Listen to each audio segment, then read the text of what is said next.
Remember, we are about GC News, hot news all time, latest and hot news. Aremeyaw Bremo. Samuel Okudzeto Ablakwa, MP for North Tongue, or the Assembly of the watch say state-owned hotels are. Bryan Acheampong who say nkomo akoso ama one person 60% shares Aremeyaw Minister. And when our petition SHRAG Commissioner for Human Rights Administrative Justice. Now Okudzeto the NCBR to ya. Now answer the recording 7 minutes now. Let's just say Safir Wapa channel so now on subscribe ya. Let's just say over subscribe. We dey obey say over click the subscribe button no. Now what belly notification no. We understand so video for bia be upload no also once back can be. I feel we are now like video no my thumbs up, give us a thumbs up. Now feel what share my offer for so now would be na one share. Afi yonko NCBR. Samuel Okudzeto Ablakwa MP for North Tongue for the Assembly of Bryan Agyapong a great minister. But just say nkomo akoso pa 60% share of sleep hotels. 1% one of them Bryan Agyapong. Na no na nebo enso what just say is abuse of power. What the petition akodan SHRAG say be ya one in MP mu say investigation and also. Now, share Okudzeto this one about the story. Better about it. Samuel Okudzeto Ablakwa and the better. Share story no. Or say stop sale of Senate hotels to Bryan Agyapong. Okudzeto Ablakwa petitions SHRAG. Not to say what the petition akodan SHRAG. The Member of Parliament for North Tongue, Samuel Okudzeto Ablakwa, has alleged that 6 hotels belonging to state-owned Social Security and National Insurance Trust, Senate, are being sold to the Minister of Food and Agriculture, Bryan Agyapong. Like I say, 6 hotels are buying hotels. A war senator say no, and one person want to Bryan Agyapong. Or say in a post shared on social media Friday, May 17, 2024, the MP indicated that document he has intercepted shows that negotiations to sell 60% of the shares of the 6 Senate hotels to the minister's Rock City Hotel Limited are far advanced. Not to say a young crater, a document and a second is a more akoso 60%. Far advanced, they say a quetri palma about 60% of the share on 1% one demand Bryan Agyapong on a Rock City media.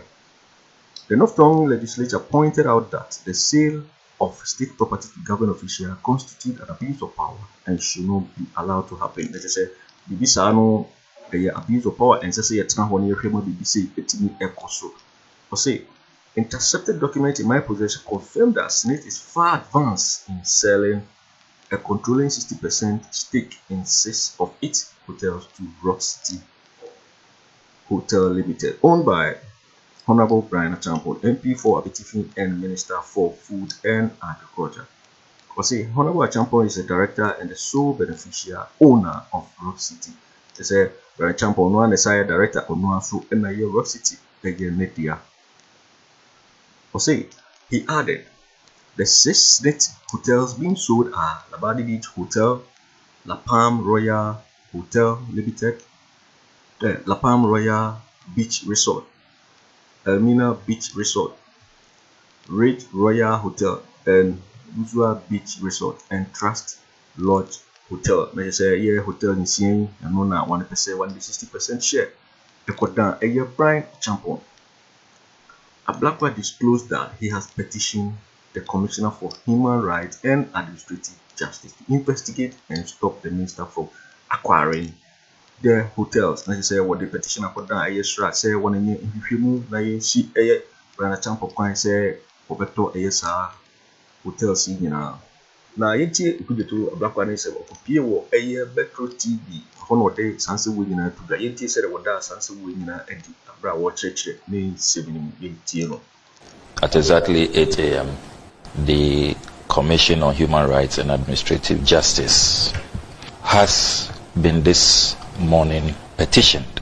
The petition borders on matters relating to the sale of hotels under Senate's investment portfolio to a sitting Minister of State, the Honorable Bryan Agyapong. By this petition, I am requesting SHRAJ to commence full-scale and impartial investigations into the sale and the prospective purchase by the Honorable Bryan Acheampong using his company, the Rock City Hotel Limited. Now, by way of background, on the 7th of February 2022, SNIT strangely put out this notice with the caption, Sourcing for Strategic Partners, International Competitive Tendering, project number GR/SNIT/CS/0001/2022, request for expression of interest for investment in SNIT-owned enterprises in Ghana. The notice stated in very clear terms that the hotels under SNIT's investment portfolio, 60% shares were going to be divested, and the transaction features are as follows: opportunity to acquire, control, and set strategic direction, opportunity to partner with the largest non-bank financial institution in Ghana. The hotels listed in this notice are the Labadi Beach Hotel, La Palm Royal Beach Resort, Elmina Beach Resort, Ridge Royal Hotel, the Buzia Beach Resort, and the Trust Lodge Hotel. So six in all. So this was in 2022. After this notice, there were rumors that the whole procurement arrangement was being cooked for one person. But there was very scanty information, and it was difficult to proceed on those rumors. There were also considerable agitation from some of the hotels listed. If you take Labadi Hotel, for example, the Labadi Beach Hotel is one of the most profitable hotels under the SNIT investment portfolio. In fact, in Ghana. In 2022, they paid dividend to government of 25 million Ghana cedis. And I have that report here. In 2021, they paid 10 million Ghana cedis dividend to government. The Ridge Royal Hotel is also doing very, very well. And indeed, I have a copy of their latest financial performance report. And it's a very healthy company financially. So one wonders why SNIT, which many actuarial studies in recent times, including the ILO report, are raising concerns about its ability to even pay pensions, in the near future, why they will be divesting their stake in these very profitable hotels.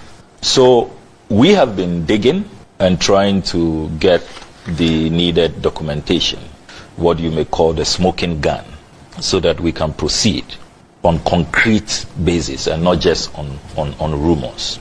Fortunately, I have intercepted this letter dated 21st March 2024, signed by Mr. Kofi Osafo-Maafo, who was then the Deputy Director General, IDD. We all know that he's now taking over as the boss at SNIT, 27th March 2024.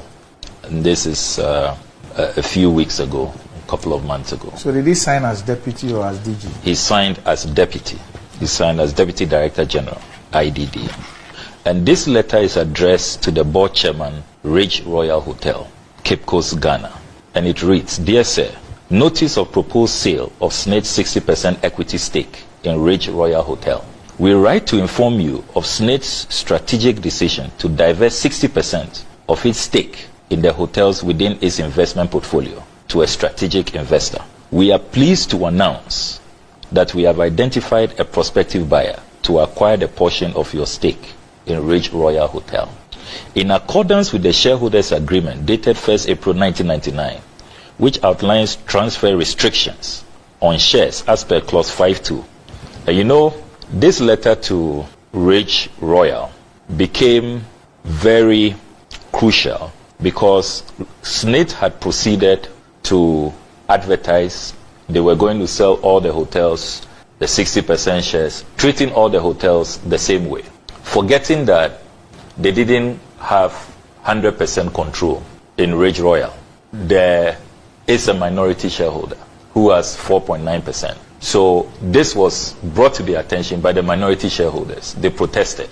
And so they had to now, despite what they had done, having advanced in the divesting of the 60% shares, they had to now walk back and respect the shareholders' agreement, albeit, belatedly and grudgingly. But let me proceed. So in accordance with the shareholders' agreement dated 1st April 1999, which outlines transfer restrictions on shares as per clause 5.2, SNIT is extending an offer to the minority shareholders of Ridge Royal Hotel to exercise their first right to purchase our 60% equity stake within a 45-day window. Failure to act within this specified time frame will result in a waiver of such rights. Now, this 45-day window lapsed on the 12th of May. And my information is that the minority shareholders are protesting the arm twisting, the disregard for due process, how they have been sidelined. And so they have asked their lawyers to protest. So they have refused to participate in this offer. Now, what this means is that technically, SNIT will say that you have not taken up the first right. And so we are going ahead with our sale. Let me continue with this interesting letter. It says, per the provisions of clause 5.2, we provide the following details regarding the terms under consideration by the preferred bidder for the acquisition of SNIT's 60% equity stake in Ridge Royal Hotel. This is where the very interesting revelation is made. So, Mr. Osafumafu reveals in this letter that the prospective buyer is Rock City Hotel. The valuation of SNIT's 60% stake in Ridge Royal Hotel is $8.4 million. Capital expenditure projected for the refurbishment of the hotel is $2 million. Anticipated completion of refurbishment within 12 months following the execution of all agreements. This communication serves to fulfill our obligation under the aforementioned clause of the shareholders' agreement. Thank you, yours faithfully, for Social Security and National Insurance Trust, signed Kofi Osafumafu, Deputy Director General, IDD. So the minority shareholders, per this letter, had 45 days to cough up $10.4 million. They have written protesting, and I have a copy of their letter to SNIT. But you see, Doc, fundamentally, I have always maintained that it is unethical, it is wrong, it is immoral for ministers of state, for public officials to participate in the sale of state assets. It's wrong. Because you see, such a major decision will clearly go to cabinet. There will be cabinet discussions. You are sitting in cabinet as a minister, you have all of this insider information, and then you are participating in the purchase. How can there be fair competition? How can people, members of the general public, fairly compete with a powerful cabinet minister sitting in cabinet, privy to all of these discussions, all of these insider matters? How can they compete with him? That's number one. And let me stress, before I move to point two, that this is a position that you recall that I have held for many, many years. Indeed, 16 years ago, the Honorable Dr. Manibuama and I, when we were young activists in opposition, 2008, we took on the late Honorable Jacob Echebi Lamte when we saw a notice in the Ghanaian Times at the time that he was purchasing his bungalow, his official bungalow. We said that it was morally reprehensible, it was unethical, marks of conflict of interest. We went all the way to the Supreme Court on that matter. So I'm being very consistent here. And it's about the principle. It's not personal. I have nothing, against the actors in this matter. It's the principle. Now, I was coming to point number two.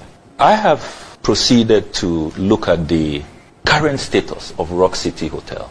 Because somebody may argue that, probably he has relinquished his interests or his control over Rock City Hotel Limited. I have obtained all incorporation documents on Rock City, copies of which I have here. And you will observe that Rock City Hotel incorporated in 2016. he is still the director, he's still the sole beneficial owner.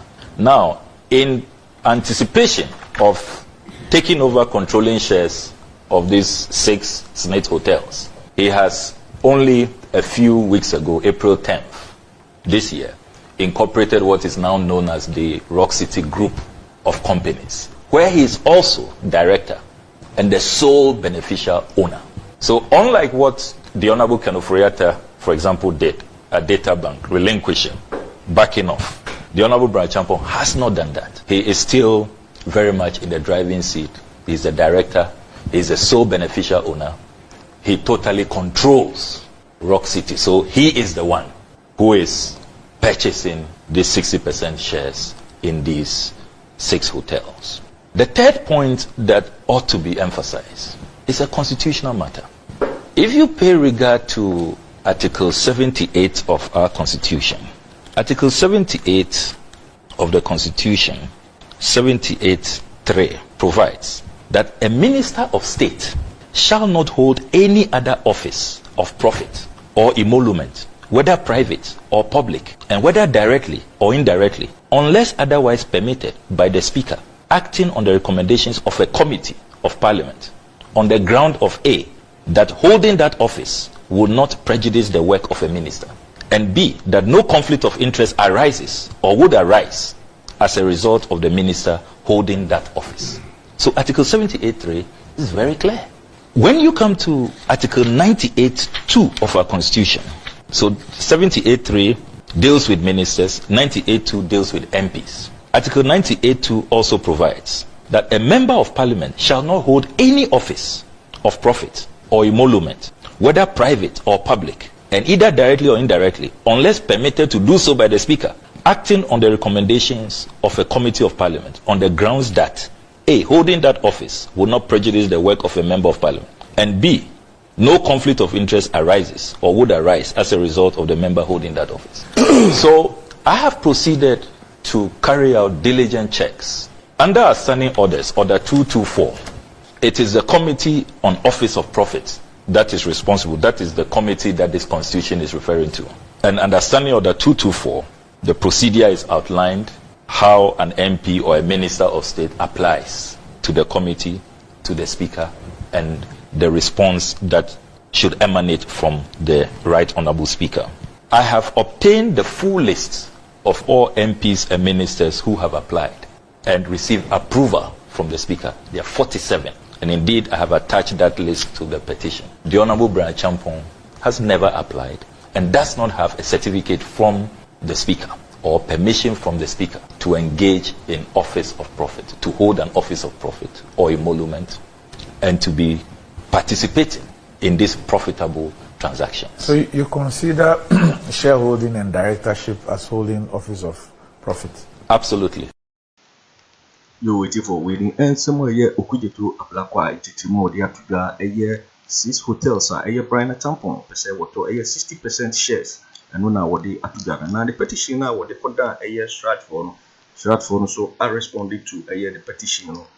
You share one response, I wanted the Atuga, and when I was screen, so I want to say, one letter head in the work on 20th May 2024, Honorable Samuel Okudzeto Ablakwa, MP for Northton, Parliament House, Accra, DSA, petition against the Social Security and National Insurance Trust, (SNIT), and Honorable Bryan Agyapong on the sale and prospective purchase of SNIT 60% stake in its hotel investment. I write in acknowledgement of your complaint brought before the Commission dated 16th May 2024, and to respectfully inform you that the Commission will revert to you in due course. Yours sincerely, Daniel Afechi, Principal Registrar for Commissioner. I hear one response I want the Albert to Janono.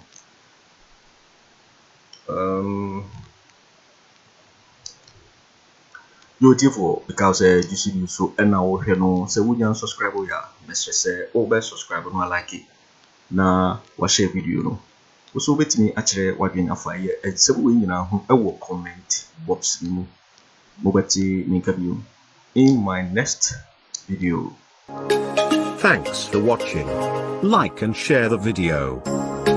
You can also drop your comment. Please don't forget to subscribe. Click on the bell to turn on the notification.